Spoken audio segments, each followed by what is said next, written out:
Le serment de Fadak.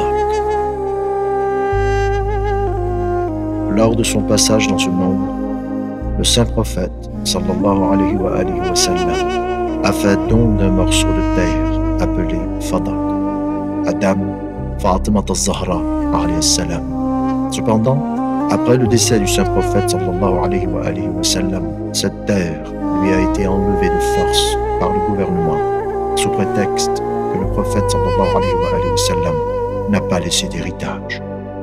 En réponse à cet acte, Dame Fatima alayhi salam a prononcé un serment à Masjid al-Nabi qui a été connu comme le serment de Fadak.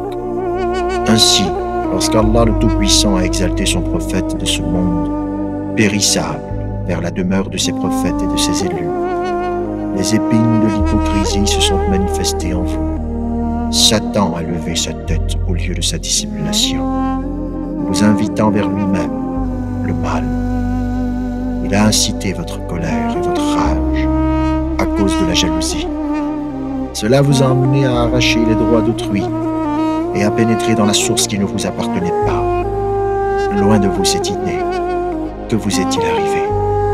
Même si le jardin de Fadak m'a été donné par héritage, ce qui n'est pas le cas, et c'est le cadeau de mon père. Mon héritage doit-il être pris par la force? Ô fils d'Abu Quhafa, Abu Bakr, réponds-moi. N'est-il pas contenu dans le glorieux Coran que l'on doit hériter de son père? Mais à ton avis, je ne dois pas hériter de mon père? Sois conscient.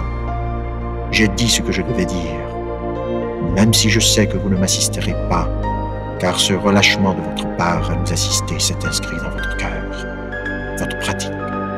N'oubliez pas qu'Allah voit tout ce que vous faites. Et bientôt, ceux qui traitent injustement sauront en quoi ils seront transformés. Surat Ash-Shura 227. Le messager de Dieu, que la paix et les salutations de Dieu soient sur lui, a dit: Fatima est une partie de moi. Quiconque la met en colère m'a mise en colère. As-salatu was-salamu ala sayyidatina wa mawlatina Fatima al-Zahra sayyidati nisa al-alamin. Wa sallallahu ala sayyidina wa nabiyyina Muhammad wa alihi al-tahirin.